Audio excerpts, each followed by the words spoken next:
سلام فتوات تاتلت مدباب زلهم وسلامكم زحنداولكم لمون كم تلمود بحدش حبريتا متيكم اللهم نلومي ناخم زابلا حبريتا بيتن للي كرتا حتيتا اللهم للي دما بانزارون بيت صفيعتا عليكس دمام بتكبار للي بالطعمي حزينو زركب امونغوم دما كبيد غوانص تفاتير لهم كم زفلت ابز حلفه للينا عليكس نكعراو ማለት ወን አቦ ሊሊን ክልትዮም ንካዓርቆም ብዙሕ እንዳጻዓረ ዝነበረ እንትኸውን ሊሊ ድማ ይቅርታ ተዚሓተትካኒ ማለት ወን ኣብ እግሬ ወዲቕም ይቅርታ ተዚሓተትካኒ ቢትውን በዲላትን ስለዝኾነት ንሳውን መጽያን ክልትዮም ይቅርታ ተዚሓቲትኩም ንካዓራቕ ኣይኸሊ ስለዝበለት አሌክስ ድማ ማለት ወን ካዓራቕ ስለዝደለም ንቤትን ገዙ ጸዊዑ ንክልትዮም ንካዓርቆም ማለት ወን ክልትዮም ይቅርታ ንካሓቱን ቤት ጸዊዑዋ ነይሩ ቤት ድማ ንአሌክስ ማለት ወን ናፍት ገዛ ንምዛው ከፋደኛ ተዘይኾነት ንአሌክስ ኢላ ግን እሺላ ናፍት ገዛ መዝያም ይቅርታ ድማ ከም ዝሓተተ ተፈሊጥሎም ይኹን ዳምበር በአንጻሩ ሊሊ ድማ ቤት ናፍት ገዛ ክትረኽባ ከላ ማለቱን ሳደገ ጸኒሓን ክትመዝከላ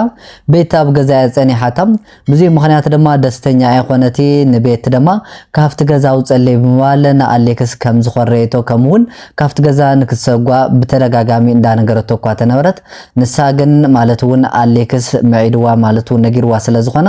ይቅርታ ሓቲታ አመንጎም ዘሎ ጸገም ንክፍትሃ ያመጽያ ነይራ ይቅርታ ኣብ ዝሓተተላ ግን ንሳ ግን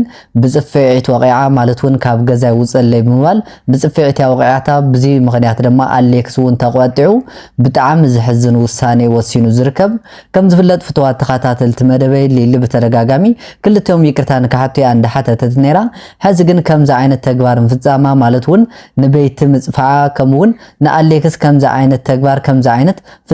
فصاما تخكليلكم داتا امنور يتخماكم انتاو مطلام حزغن امونغوم استفتره مالتون امونغو ليلنا አሌክስ ከመውን ቤት ይቅርታ በመሕታታ ዝተፈጠረ ጎንጽ እንታይ ዝብል ሙሉ ተሐሰና ኹም ቀሪበልኩም አለኹ እስከ ፍጻሜም ሳይጸነኹም መደባቴን ክትካፈሉ እንዳአደንኩ ቅድሚያ ግን ቻናል ቤተሰብ ዝኾንኩም ላይክ በመግባር ከመውን አጋዝ ዝኾንኩም ሰብስክራይብ እንዳገርኩም ቤተሰብ ንክትሆን ላቦ እንባርከስ ተኸታተልት መደባብት መተወከም ዝገለጽኩልኩም ሊሊና አሌክስ ሎሙ ድማ በጣም ዝሕዝን አመንጎም ከቢድ ጎንጽ ተፈጢሩ ይርከብ كم زفلت أبز حلفة ليلينا أليكس أو غري ودي قايقر تحتتني بيتون بديلات سلازخونت نساون مزيام كلتي أخما أب غري ودي أخمي كرتات زي حتي تخمن كعرا أي خالي بموالا مغنيات أليكس دما مالتون أمم قوم زلو قوانسن مفتاح دليت سلازلو كمون أبو ليلون بروميس اتي وسلازخونا أو كلتي يوم زلو قوانسن كفتح مالتون مثل لين كعرا كمون ليل بزخونا مغنيات كتاب باساجو كلا بزخونا مغنيات كتخور كلا نسو نجرات برجعة مالتون رجعيلو سأجمعتن كفتح معيد وكمون قال اتي وسلازخونا نسو دما أمم قوم زلو سأجمعتن مفتاح كبل نبيتنا بجزا كم تسوى قدمي مرغاب أقواريصهم نيرهم يوم نشتن مالتون كلتيهم أمانغوم زلو ጸገም ንምፍታሕ ሊሉውን በተረጋጋሚ مساء ክራኸብ ከሎ ምስ ቤት ክራኸብ ከሎ ደስተኛ ስለዘይኾነ ኣመንጎም ዝነበረ ርክብ ንሽተን ተቋሪጹ ነይሩ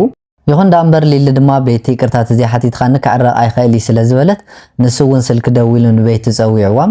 ቤት ድማ ማለቱን ሊሊ በተደጋጋሚ ንሳ ምሳ ክትኾን ከላ ማለቱን ቤት በተደጋጋሚ ያጸርፋ ዘላ በተደጋጋሚ ያትቆጣ ዘላና ቤቱን ናብ ገዛን ክትመጽ ደስተኛ አይነበረቲ ይኹን ዳምበር አሌክስ ስለዝለመና ምንም መማረጽ ስለዘይብላ ንሳውን መጽያ ይቅርታን ክትሓትት ያ ተስማዕሚያም ይኹን ዳምበር ንሳ ናፍት ገዛ ዝመጸተሉ ሊሊ ኣብ ገዛ አይነበረቲ ደገ ወጽያ ማለቱን ናብ ዕዳጋ ወጽያ ስለዝነበረት አስቢዛ ትገብር ወጽያ ነይራና ዳሕር ናብ ገዛ ክትምለስ ከላ ግን ክልትዮም ኣብ ገዛ አረኺባቱም ብዙ ምክንያት ደማ በጣም ያተቆጥያም ዳርጉን አፍት ገዛ ማለቱን ከፊላ እንዳሉት ኢቭን ንምንታይ ኣብዚ መጽያ ከፍት ብላ ተላዓሊ እንዳብለት ካብዚ ገዛን ክሰጓውን በተረጋጋምና አሌክስ እንዳነገረቶ ነይራ አሌክስ ሆነ እርጋኢሉን ቤቱን ነጊርዋ ስለዝነበረ ማለቱን ሊሊ ክትዛረብ ከላ ሊሊ ክትخر ከላ ንሳ ኩሉ ነገር በተዕግስን ክትምልስዩ እንዳ ማዓዳ ነይሩ ንሳውን እሺ ላቃላት ያቱል ነይራና ቤት ምንም ነገር አይተዛረበቲ ሊልግን ንኹሉ ነገር በወጣ እንዳዛረበት ነይራ ካብ ገዛ ክዘጓውን ብዙሕ ግዜ ጻይራያ አሌክስ ግን ነሊላ አረጋጊዑ ድሓርውን ጸኒሐም ቤቲ ቅርታ መስሓተተታ ግን ንሳባ አንጻር ድማ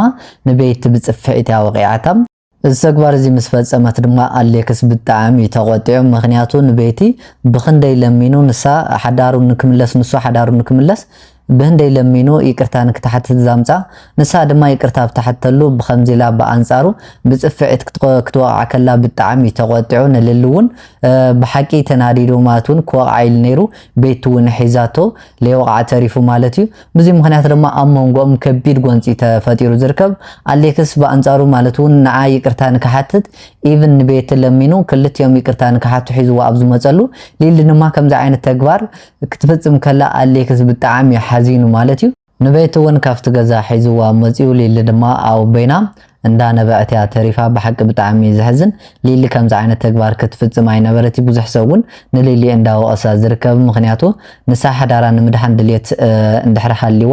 በቀደማይውን እሳይ ቅርታ ዘይ ተሓተሉ ይቅርታ ክትብል ኣብ ዘይ ግቦውን ኸይዳ ይቅርታ ዘሓተተት ሕዚ ደማ ነገራት ከምዚ ሎም ክስተኻኸሉ ከሉ ከምዚ ላ ክተባላሽ አይነበረቲ ብዙሕ ሰውን ንሊሊ እንዳወቀሳ ዝርከብና ሕዚ ደማ እቲ ሓዳራ ማለትውን አሌክስ ከምዚሉ ሓዳሩን ምድሃን ሓዳሩን ምስተኻኸል ከምዚ ላብ ጽዕረሉ ድማ ሊሊ ከምዛ ዓይነት ተግባር ምፍጻማ